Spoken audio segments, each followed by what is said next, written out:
Hey everyone, this is Michael. I'm here to talk to you about the latest news out of the Sony headquarters.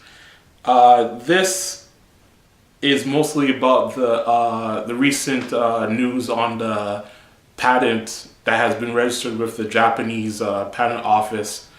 So about like last week, Friday, February 1st, 2019, somebody discovered that this patent and it became newsworthy. I don't know exactly where this news originated from, but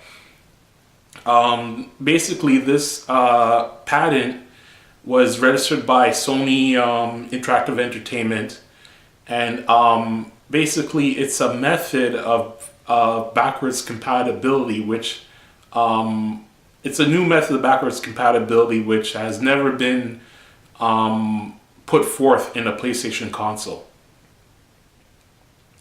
Now, I need to point something out. Now, I just said PlayStation console. Now, this patent, if you actually get a chance to look at it, yes, it is noted that Sony Interactive Entertainment registered this patent, but they're very careful into not saying that this method of backwards compatibility is for a PlayStation console. They use the word device a lot in the documentation of this patent.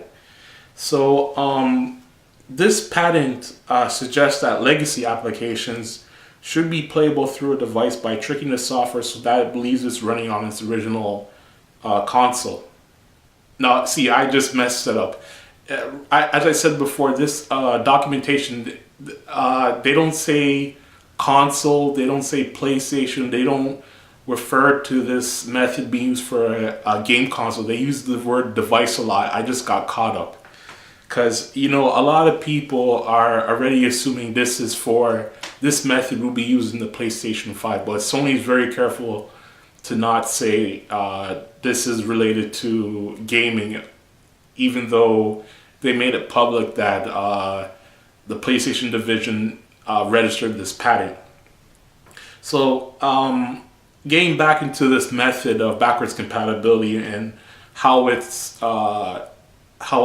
goes forth.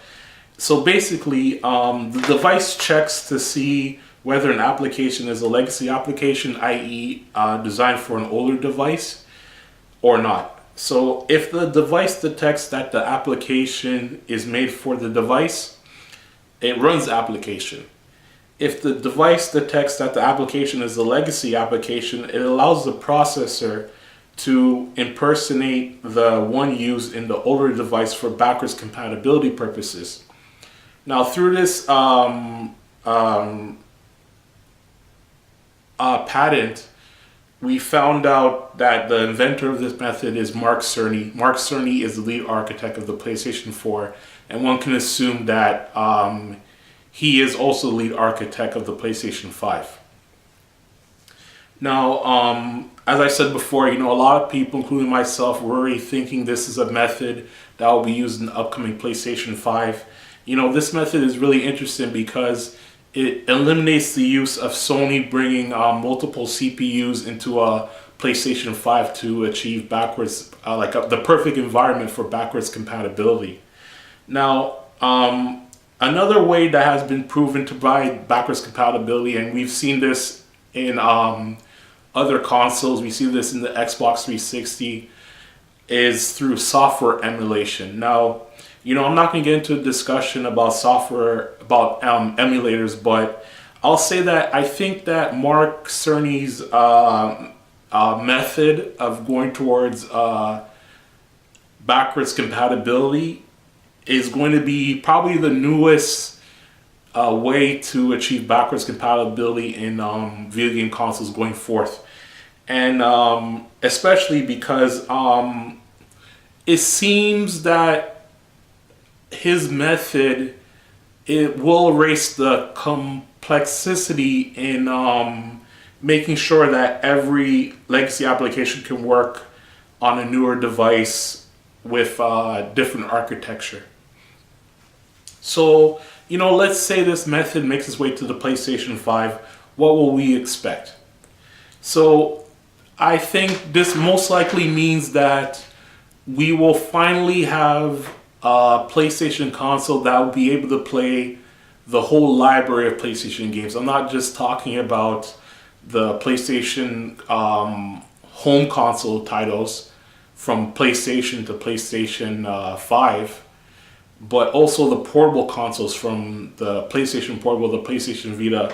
This method could, from what I read, from what I've seen of the method, it looks like it's possible that you'll be this where if this is applied to the PlayStation 5, you'll be able to play PlayStation Vita games, PlayStation Portable games. You'll be able to play the entire library of PlayStation console and handheld titles.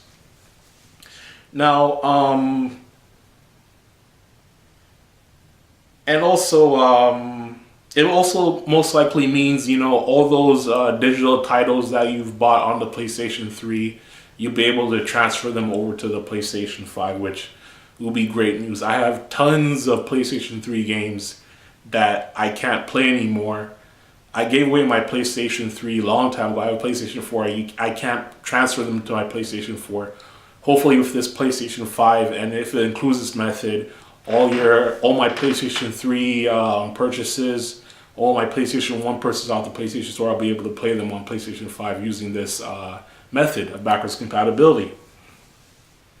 The only thing that this method does not will not be helpful in is the disappearance of online support for these legacy titles. So hopefully Sony mentions something about that in the coming months. Now let's get deep into this this new method of backwards compatibility and what it might the questions. Let's just answer some questions that you may have about this method towards the PlayStation 5. Now, one thing that I thought of is, with this method, what about the those legacy applications on physical disc? Now, as you know, the PlayStation 4 does not support CDs. PlayStation 1 does. PlayStation 2, PlayStation 3 supports CDs. So maybe the PlayStation 5 will add CD support.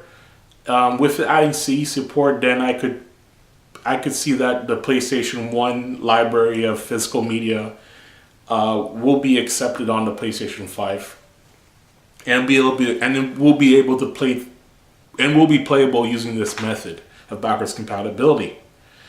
Another thing I was thinking of is, what about region lock titles? Now, that's up to Sony, but if I was in charge, I would open the gate. I would use this method. I would make sure that when this method is applied to a PlayStation 5, it breaks down the walls of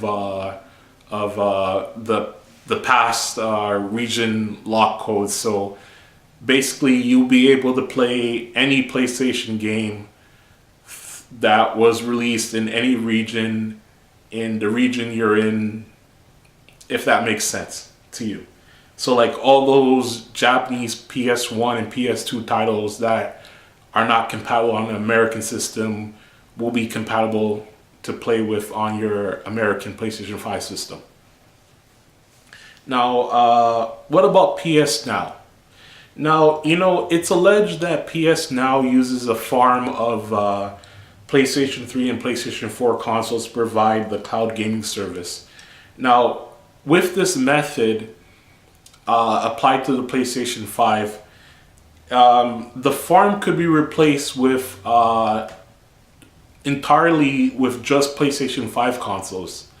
So, which will allow users to access new platforms on the service like the PlayStation 1, PlayStation Portable, and PlayStation Vita.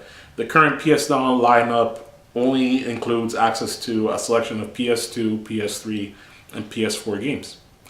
Okay, so that's all I have on this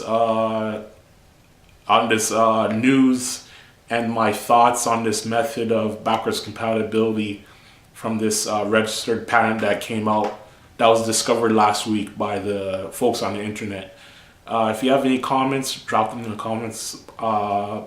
comments box below, and I'll see you next time for another discussion, another new episode of Play on Gamer right here on the Gamers Block YouTube channel. All right, see you guys.